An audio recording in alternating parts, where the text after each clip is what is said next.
before I introduce our guest here, I've got to say that I am a fan of his company. College Hunks Hauling Junk and Moving. The green and the orange signs you see on the corner of every intersection in America. Nate, I know when we were at UCF, they were everywhere. I mean, everywhere. Oh, yeah. Everywhere.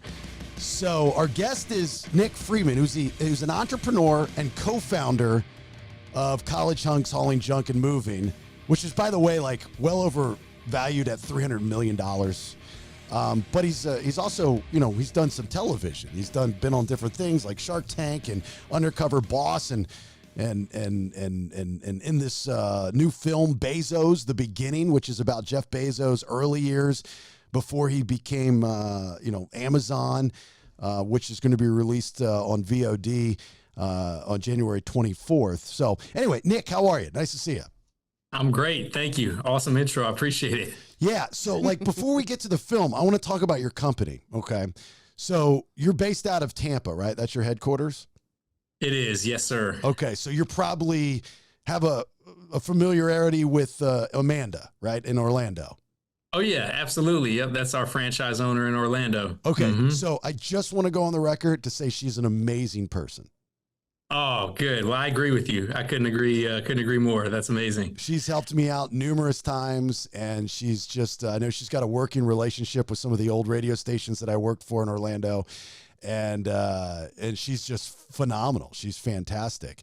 So just in case you guys are giving out raises anytime soon, just letting you know. She's great. Yeah, she's one of our franchise owners, and has done a phenomenal job of building the brand in Orlando. So I'm right there with you. So explain the where you got to where you're at, because you're a young guy. You and your partner, just a couple dudes looking to be be an entrepreneur. And you come up with this idea of like, let's first start moving people's junk, which is awesome because I'd want to sift through their junk as well. And then you get into let's move them into a new house, probably because most moving companies are scams and they're horrible people. And your company is not. Every time I've dealt with you, your employees have been phenomenal. The setup and delivery and the finalization has been just top notch. So what was the driving force behind that?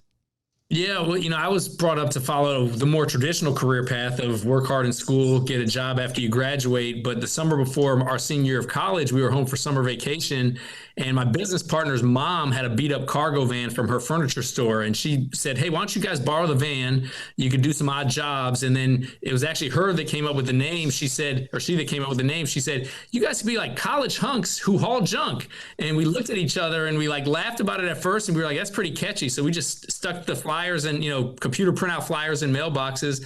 The phone started ringing. People had a need for the service. They thought the name was catchy. And I always tell the story. We actually bought an 800 number and put it on the back of the truck, but it was still routed to our cell phones. And so people would call to complain about erratic driving. And I'd be in the driver's seat, like pretending like it wasn't me, saying, we'll fire those guys when they get back to the office. We appreciate you reporting that on the road. So, those early days, we were doing all the work ourselves and whatever it took to get the business off the ground. And then, as you mentioned, 20 years later, no overnight success happens overnight. We've got over 200 franchisees around the country, and it's continuing to grow. So the acronym for Hunks came after the fact, because you probably said we gotta business this up a little bit.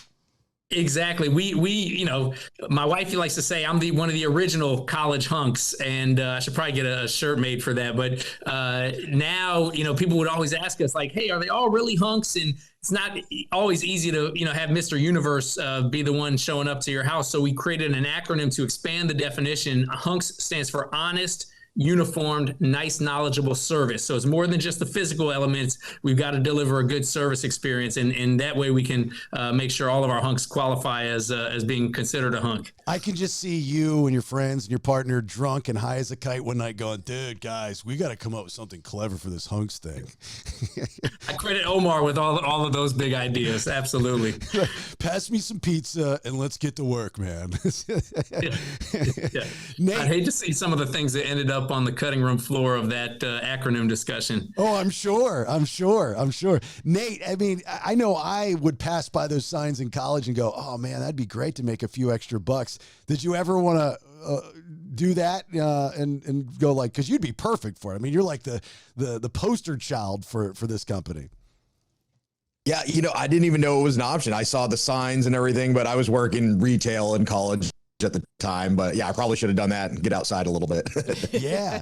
And I can only imagine, your next venture should be writing a book, telling the stories, because these guys that you're hiring, these fraternity guys and stuff that are all ripped up, they're going into some of these houses and these women are probably salivating. And there's probably some great stories out of that.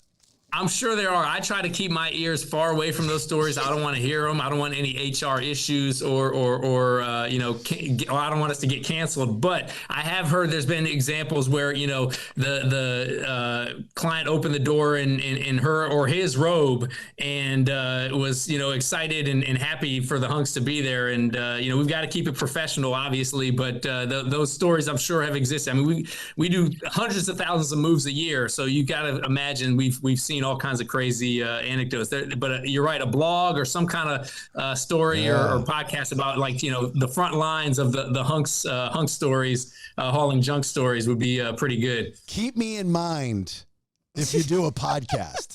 My idea. Yeah. I love it. You got it. You got it. You heard it here. I'm going to text you my number because I love that idea.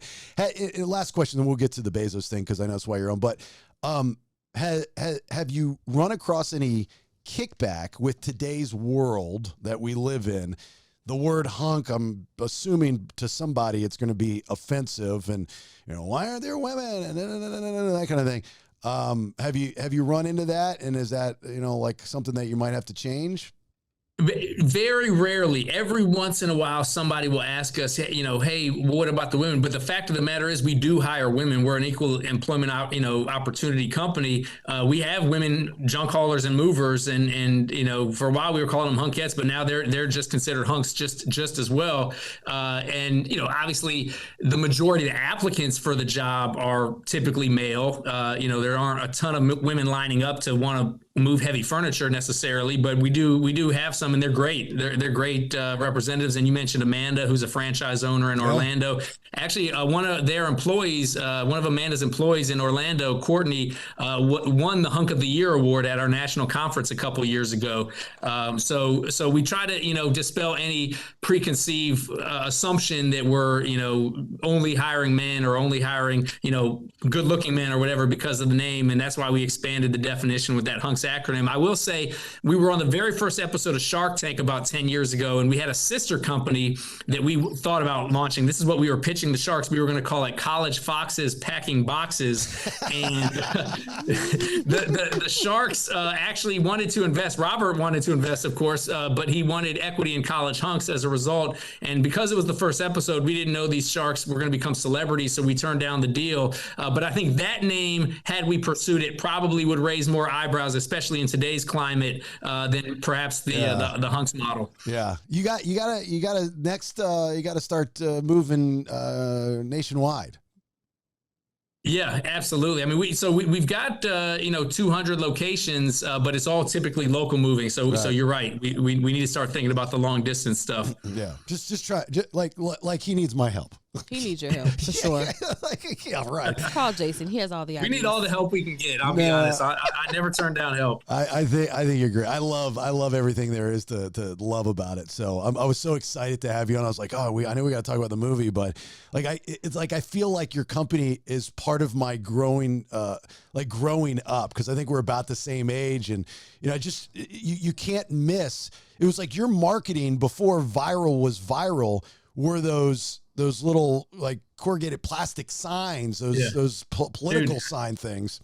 I'm getting goosebumps literally hearing you say that, because like our vision from the beginning was to become this like iconic brand that people would see and associate with, entrepreneurship and fun and creativity. And so all those things that you just described, I remember back when we first started the company, a buddy of mine was like, I think he was like missed the last metro train in DC coming out of the bar, and he had to this was before Uber, so he was like walking home, he was like miserable, getting hungover, and he saw one of our college hunks trucks on the way to work, and he was like, on that moment, I just knew all was right in the world, like everything was going to be okay, and I was like, that's the energy and the vibe that we want people to feel when they see it. So to hear you say that is like a manifest of what we've always like envisioned actually being coming to fruition. I was always surprised though that you guys never purchased naming rights to the colleges. So for each market, like for Orlando, for example, you would have, UCF in the night, or, Rollins, or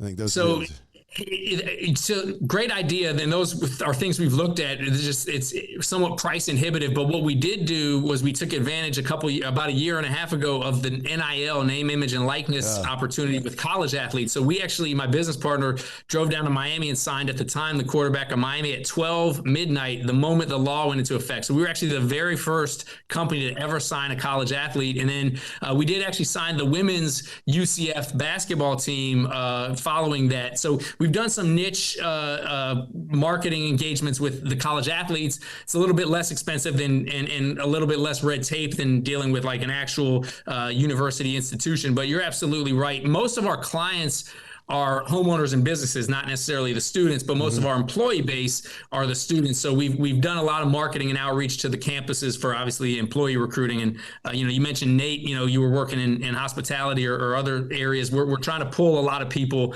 from sort of those other typical college gigs or right out of college type gigs, and while there's a manual labor component to our business, it's still kind of fun to be out on the trucks and driving around and interacting with clients, and hopefully not running into the client with the bathrobe answering the door. I feel like I'm talking to such a huge part of my college day, like Michael Jackson or Michael Jordan. This is very exciting for me. I can tell. Kid, man, I need to take you. You're like my greatest, head booster. I got to take you everywhere I go. You're my hype man. I like this. Oh my God, I'm such a fan. This is great. Anyway. So Bezos, the beginning, which is about Jeff Bezos' early years.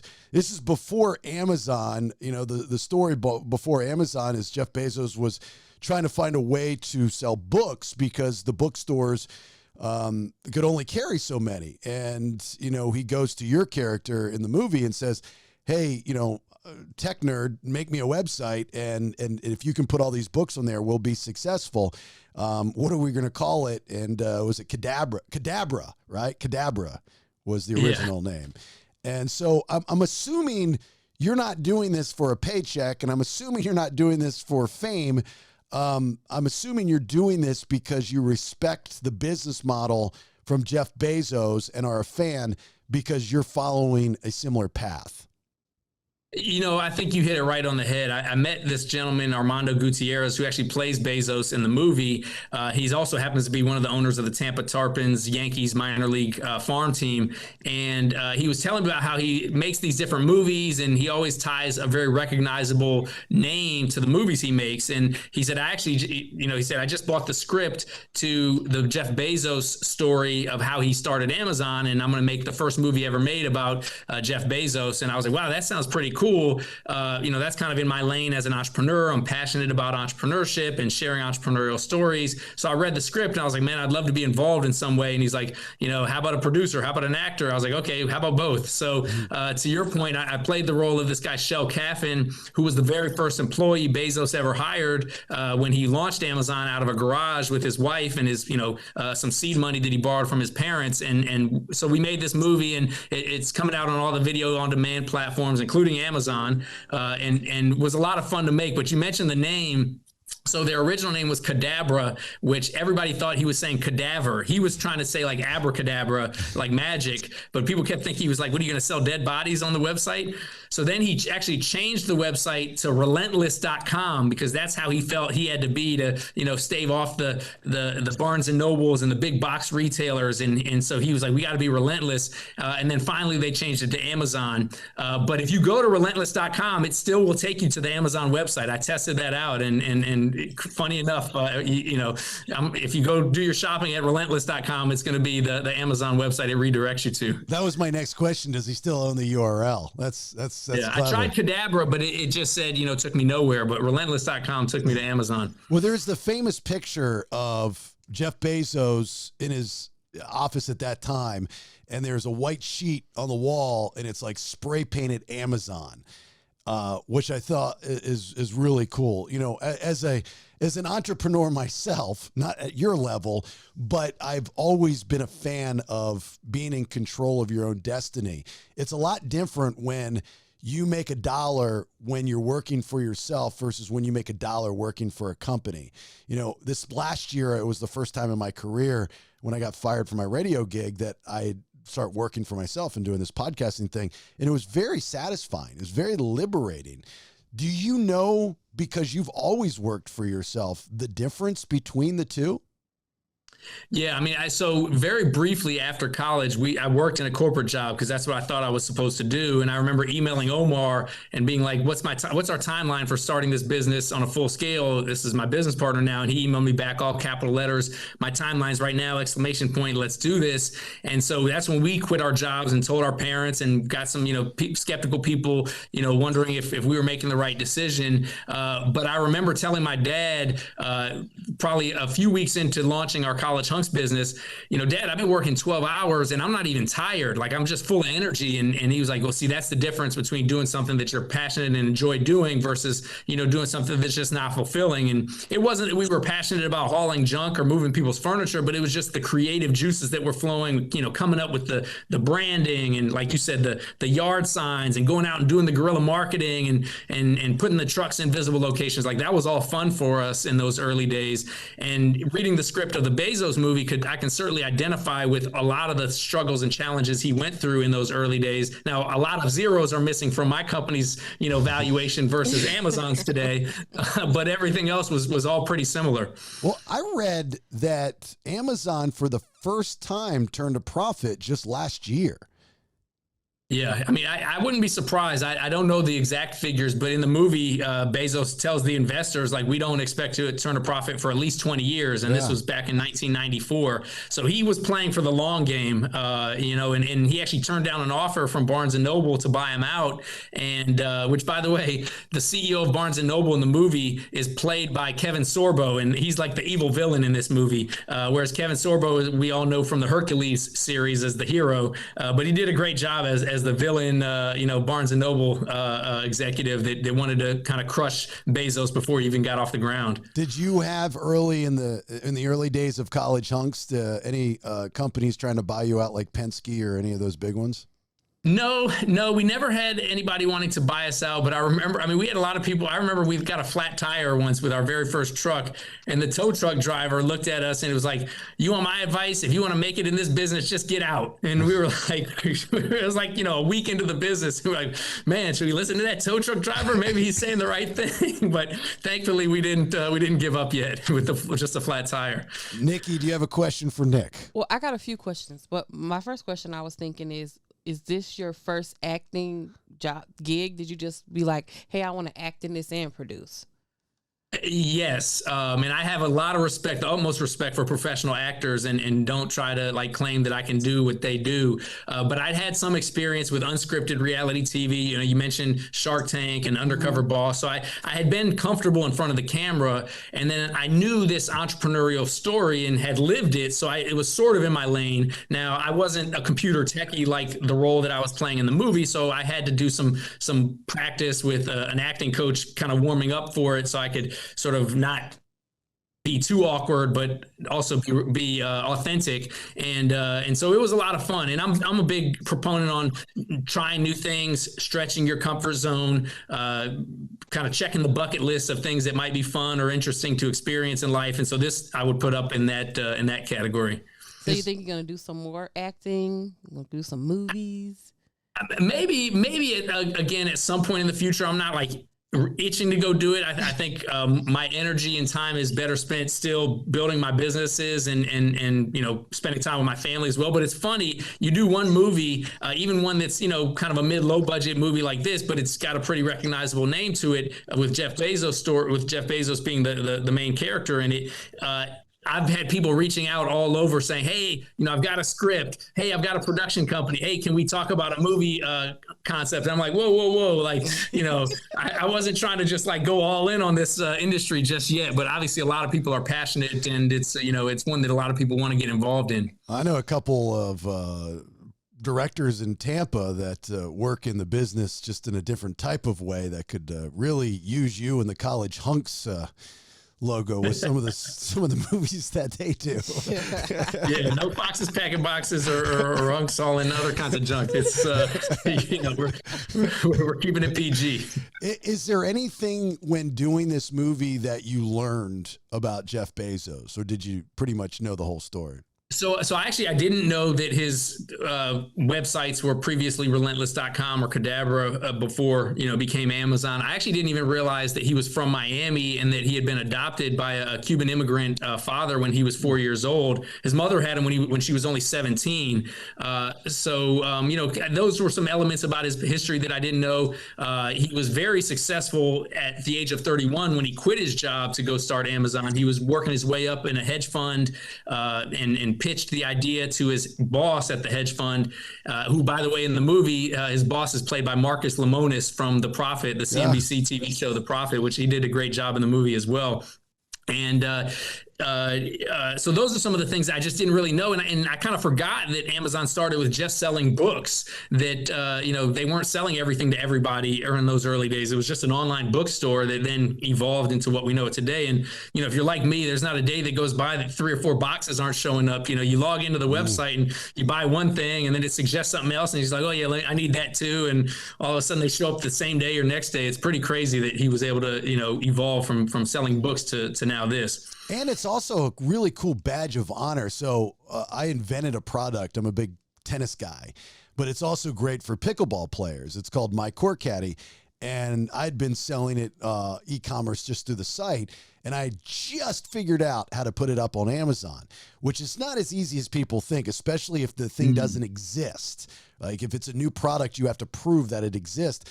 So I went through this whole process and it's finally up on Amazon. So, I go and I search it, and not that I'm making a killing by no stretch, but it's cool to know that I've contributed to Amazon, absolutely, with a product that doesn't exist anywhere else in the world.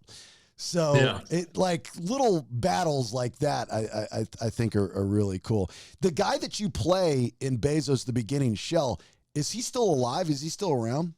He's still alive. I haven't met him. I read a bunch of articles about him, or at least what I could kind of dig up on the internet. And he is worth a couple billion because of his early shares that he was given in the business. So we don't have to feel sorry for him. But in the movie, you see the friction and tension between my character Shell and Bezos, because my character is literally building the website from scratch. And this was back in the days where you couldn't just pop up a website from, GoDaddy and be in business. Like he had to program every single, line of code to get it on air. And, he was frustrated with Bezos because he didn't feel like he was getting his fair share of founders' equity in the business, and Bezos's parents got a big stake in the business. Bezos's wife is worth, 60 billion today, or his ex-wife. And so, I guess if he's comparing himself to how the rest of the team did, he's not doing as well, but he's still worth a couple billion, so you can't feel bad. But in the interviews that I've seen with him, you can tell he still's got a little bit of resentment towards Bezos and how things shook out. Interesting. Bezos, you said, was adopted, correct? That's correct. Yes. Does he know who his biological parents are? That's a good question. I don't know. I'm sure, I'm sure a Google search could tell us, but I don't know off the top of my head. I know that his mom married Michael Bezos, who ended up being the one who adopted him at age 4. Yeah, good. They're high five again. Yeah, good, smart adoption right there. Another story, an anecdote about his the movie. The role of his father, Michael Bezos, is played by Emilio Esteván, Gloria Estefan's husband, and the Grammy Award winning producer and everything. So he's also obviously Cuban and from Miami. So it was kind of a good role for him to play, being that Bezos's dad was Cuban and also from Miami. There's a Miami connection. Everybody's got a connection down to Miami. I mean, even the college hunks. Colors are very Miami. That's right. Well, so my business partner went to University of Miami, and the business plan won a competition our senior year at So yeah, there's all these Miami layers to the onion, I guess. Nate, question for Nick. Yeah, what do you think set apart Amazon from like other e-commerce sites? I know it was like one of the first, but there were some other ones that were starting. I think eBay was like the year after. Do you see anything that you notice, like as a entrepreneur, that maybe set them apart? I honestly think it boils down to the tenacity and grit of the founder, Jeff Bezos. I mean, like, he was not to be deterred, not by anyone, even his wife or his early employees. Like, he was full speed ahead. We're going to make this thing dominate. And again, that's why he called themselves relentless.com initially. That's the only thing that I can gather. And I think about it in our business too. Like, anybody can go start a moving or a hauling business. So like, how have we gotten to be so successful? Yeah, the name is catchy and the colors are bright and the service is consistent, but like, we've just been persistent and gritty with not giving up, especially through the 08-09 recession. And then, COVID, we could have, panicked and we bounced back bigger than ever, like a lot of businesses, thankfully. But I think that's the biggest thing that I recognize from the Bezos, the beginning movie, is that he just had this tenacity that he wasn't going to be deterred. Yeah, and a conviction. Well, from an outsider looking in, I can help you answer that question because I don't, if you own the company, you might not know this, but moving companies terrify people. So I kind of look at, your blueprint, probably unknowingly going into it, kind of like what Uber's done. People were sick of taxis. They hated taking taxis. They knew before they got into the taxi it was going to be dirty, smelly, stinky. The guy that's driving it's a total asshole if he doesn't speak a lick. I mean, all these negative things. So how do we just take the same model and make it better? I think of college kids that are moving my stuff. I'm going to trust them versus the ex-con that just got out of jail, which I'm thinking most companies are hiring anyway. Yeah, the trust factor is critical. And actually, we see that play out in the Bezos movie as well, where Bezos says, I need the website to be charming. He's like, I need it to be welcoming. I need it to make people feel good when they're on the site. And so he had that concept as well. It's like, if we can make people feel better when they're interacting with a website, then that's going to create the loyalty and keep coming back. And so we've kind of done that similarly on the college hunk side is, how do we create trust and care? We're going into people's homes. They're not just shopping on a page and buying stuff. We're actually sending strangers into their home to move their belongings. And so I think that element, one of the things I always like to say, our industry is, riddled with mediocrity. So if we can just do better than the alternatives out there over a consistent period of time, then we can win. And I think that holds true in any business, any industry. Do you know the secret message in the Amazon logo?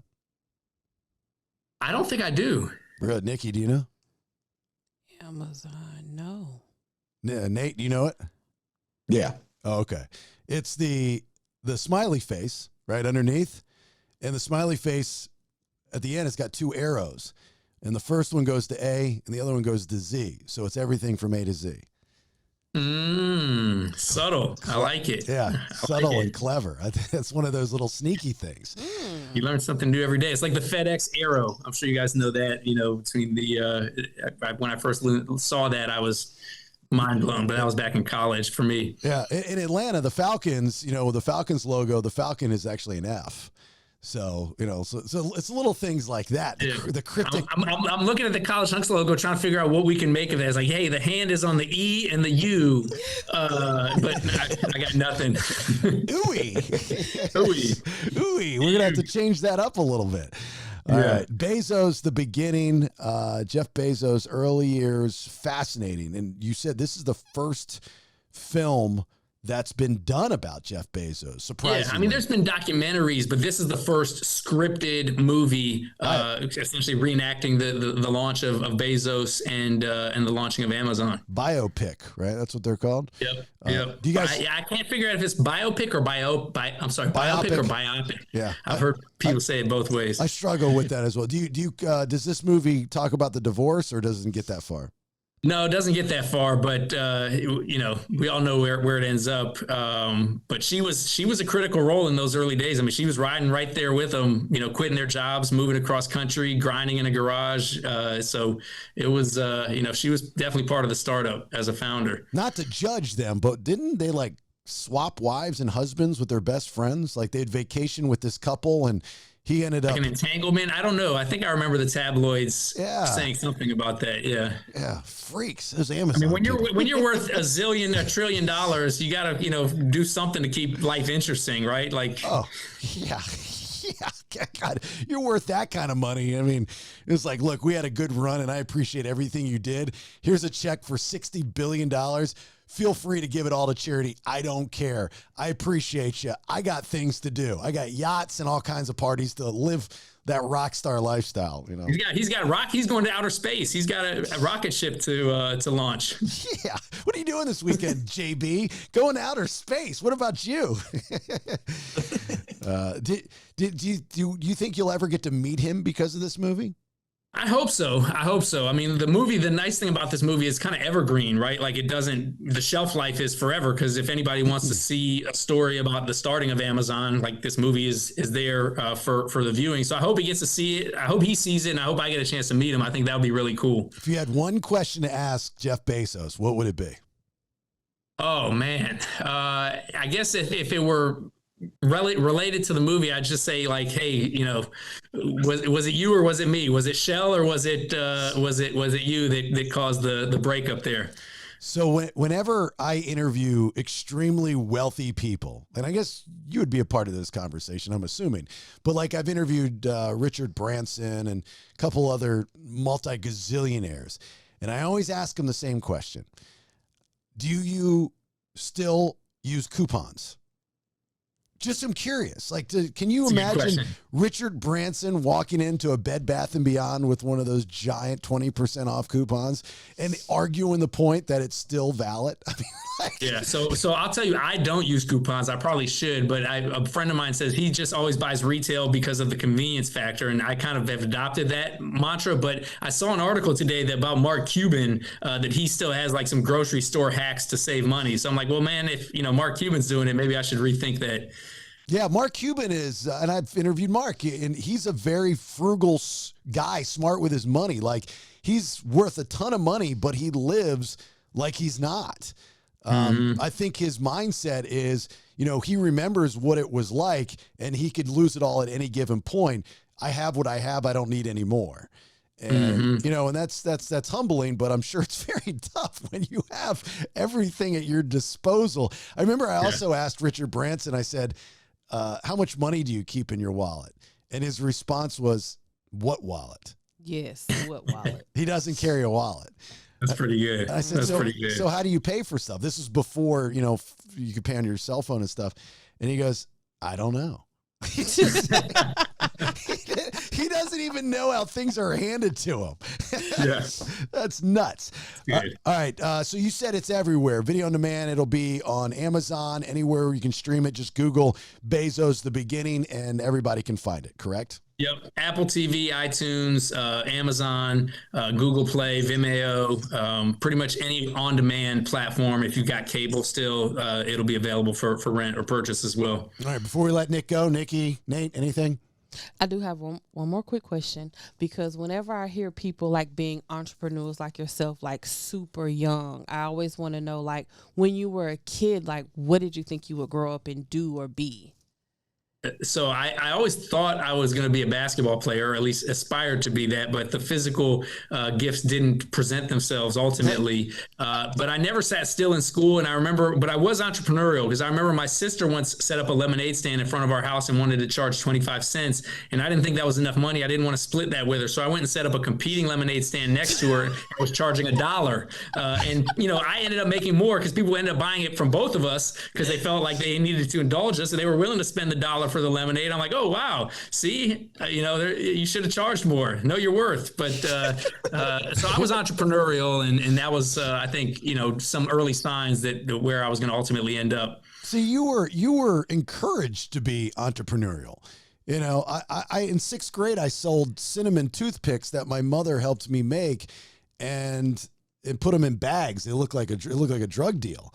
Oh wow! And then, and I was pulled into the principal's office with law enforcement, saying that if I do it again, I'm going to be arrested and kicked out of school because the extract that we used in the cinnamon toothpicks had alcohol in it. Oh wow! So I was like, okay. Oh, wow. So talk about not pushing a kid to be entrepreneurial. I mean, Jesus. And I remember eating them cinnamon toothpicks. Yeah, they were a thing at one time. Nate, do you have anything for Nick before we let him go? Yeah, how is Bezos portrayed in this movie? Because I know everybody always thinks like the billionaire CEOs are these huge evil jerks or whatever. Whether it's Mark Zuckerberg or what is it make him look bad, or is it just make him look like a businessman? I think it's a balanced portrayal. I think it makes him look, somewhat insensitive at times and just very single-minded focused. But at other times, he's dynamic. He's brilliant. He's